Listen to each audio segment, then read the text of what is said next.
Ashe.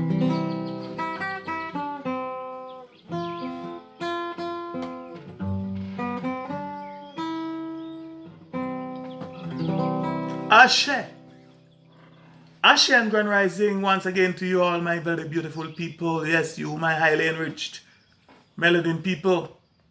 You, the Earth's original and organic humans, aka my fellow Africans. Yes, it is I, the Mystic Philosopher. And yes, it is quite evident that I'm still here with you on this side of reality. And welcome back to the Mystic P is talking again, aka under 15 minutes with I, the Mystic Philosopher. And this is episode 45. Now, the main topic of these series of talks, of course, is stress on the mind, or more correctly, the thing that the impact that this thing called stress has on the thing that we humans call mind.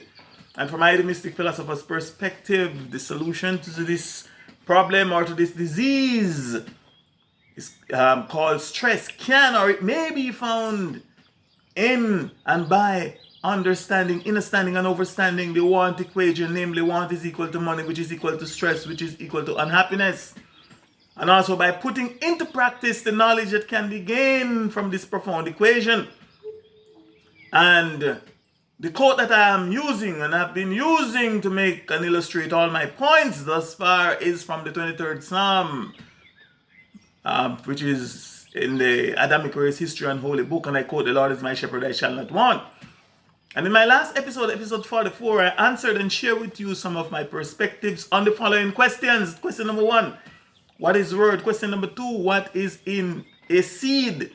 And by extension, what is in a word? Question number 3, what kind of seed is want? Question number 4, and what type of fruits does it produces? It meaning what kind of fruits does want, or the seed called want, produces. And in as much as to some of you, I may have said a lot, shared a lot, and might have even given you some very new insights on the word want, and possible to others I might have also given some unique and thought-provoking perspectives on the word want, or more correctly, the thing called want. I do hope that you know and understand that there are much more unique insights and thought-provoking perspectives where those that I've shared with you already came from.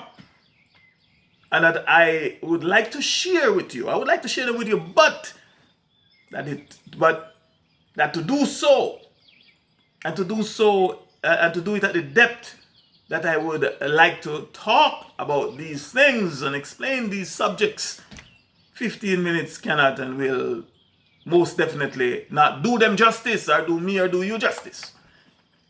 And just for your information, the reason why I'm now talking so fast, especially in this new series of talks, are as follows. Number 1, it is because I was told by some of my very honest and sincere listeners and critiques that even though my topics and presentations are very informative, my perspectives are very interesting and thought-provoking, but that they were too long, and above all, that my soothing and monotonous voice, I think it's my singing voice, and monotonous voice sometimes put them to sleep. It put me to sleep. I was telling the truth. So yeah, if I want to fall asleep, just turn on one of my own lectures. And sometimes have them have to listen to the whole presentation over, because they fall asleep. I think it's a good thing, but I'll talk about it a lot of time. Number 2, it is because I really have a lot to say. After all these years I'm getting old, I have a lot to say. I have a lot to chat about. Number 3, it is because now I am trying to say as much as possible, or as I possibly can, under 15 minutes. Number 4, it is because I have come to realize and accept the fact that everything and everyone is moving and doing everything fast. Number 5, I am old school. The 5th reason I'm old school, the fact that I am constantly being reminded by my own children and some other young people. They say I'm 0G, meaning OG. And at best they call me 1G, meaning I am first generation technology. They say that my generation is much, much, much, much too slow for them to even look at, let alone listen to and learn from. They say that we are as good as dead. Right, we have to. They say they prefer to live fast even if they have to die young. Yeah, some of them tell me that straight up. In fact, I think there's a song or a movie named Live Fast, Die Young. So yes, I have come to realize and accept the fact that it's the new age movement. The new age of technology, the new age, the new information age, the 5G, aka the fifth generation technology. That's its age, the 5G age. I've come to realize that I have to accept it. The age in which everything and everyone must speed up and must move up fast and faster in order to keep up or just to survive. I have come to realize that data is moving faster and faster. People are talking faster and faster, cooking faster, eating faster, working faster, breathing faster. People are playing faster, walking faster, running faster, sleeping faster, texting faster, dancing faster, loving faster, mating faster, marrying faster, separating faster, divorcing faster, living faster, getting sick faster, and dying faster. You name it or you name them. And it is being done faster and faster and faster and very fast, I might add. So I, the Mystic Philosopher, I'm just trying to catch up by speaking up faster. And hopefully, some of these young people, some of these youths might now listen to me. So I think by now you should know and understand, understand and overstand what a word is and its relationship with the word seed. Or at the very least, by now you should have some degree of knowledge, understanding and overstanding of what a word is and its relationship with the word seed. So please let me now address question number 4. And I quote, when you say you want, do you know exactly what you are actually saying and to whom or to what you are actually speaking?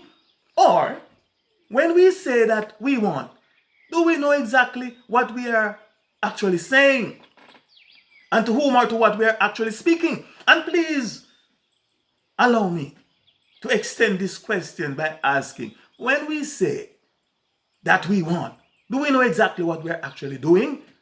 Have you, my melanin people, have you, my African people, have you ever seriously thought about these things or think on these things, these questions?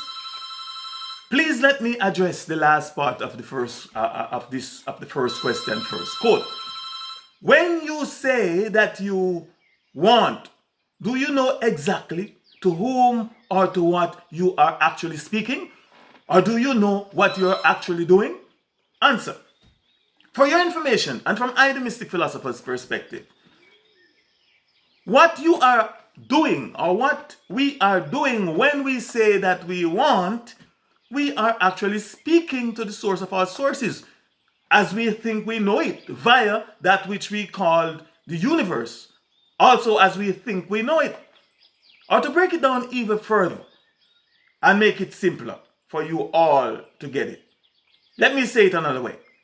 When we say that we want, we are actually sowing or planting the seed called want into the source of all sources via the universe.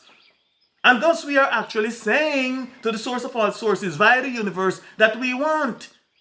And we are actually saying to the universe, produce me or produce us more want. Or even more correctly, we are actually commanding the universe to produce us more want. And the universe, which is the agent of the source of all sources, or to be even more precise, the universe is just one agent of the source of all sources. It will link or it will connect us to the relevant source, the source that the word want pings within the source of all sources, that will now manifest for us or produce for us more want and more of the content of want, which is lack, which is emptiness, more void and happiness, etc., etc. So please remember that when we speak and when we use words, that we are performing magic with our words. We are planting or we are sowing seeds into the universe. And our practical life experiences shows that we will reap what we sow. Therefore, if we sow want, we can and we will only reap more want. Consequently, we cannot and we will never be truly fulfilled or truly happy, but we will always be empty. Please note also that I said the source of all sources as we think we know it and not just the source. I also said the universe as we think we know it and not just the universe. Because from the Mystic Philosopher's perspective, without thinking, which by meaning and definition is the process of us using our minds to consider or to reason about things and then to use the knowledge and understanding gained from our consideration, from our contemplation and reasoning to make wise judgment and wise decisions. We know nothing.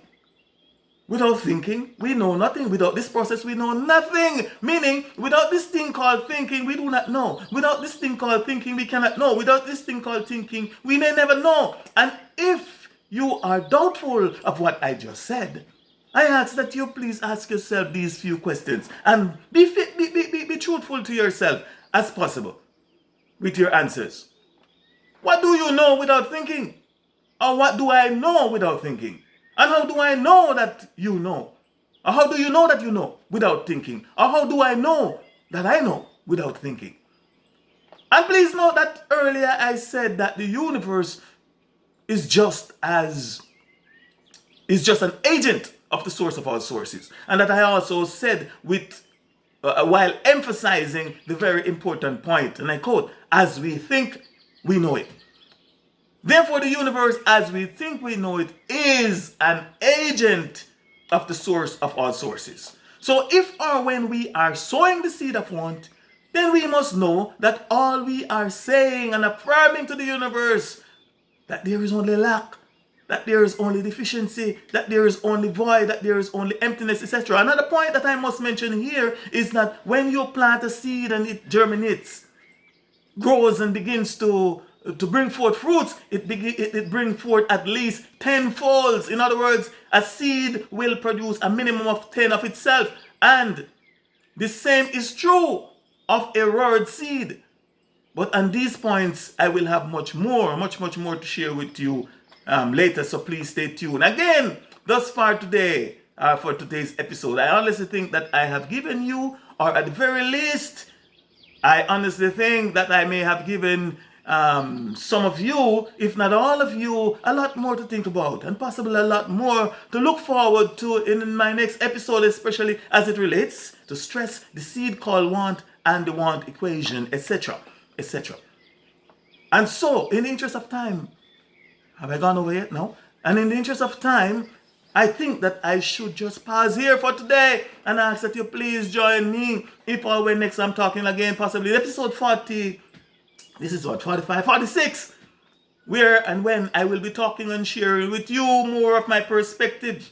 I'm sharing with you my perspectives on this thing, on this magical, this mystical and this metaphysical aspect of the word want, on the mystical and metaphysical aspect and magical aspect of the word want, and the command and commandment. You shall not want, for I said to you, I shall not want, you shall not want, we shall not want. And we should not be found, nor should we or you and I be found wanting. But again, please follow me. As you follow on, you will learn much more. We're going to get rid of want. In the meantime and between time, please let me again remind you, my people, yes, today is history. It too is dead and gone. No more to come back. Tomorrow it's a mystery. It too may never come, but today is a gift, which is why we call it the present day. And so I hereby implore you, I'm hereby imploring you to live for today. And by live, I mean to claim your natural birthright. And just in case you forget what your natural birthright is, if you have forgotten what it is your happiness and full joy today. And let's hope for tomorrow. Make the best of today, because what? Tomorrow it may never come for you or for I. And thanks again, my people, for your time and for listening. I am the Mystic Philosopher. Ashe, Ashe, Ashe, I say.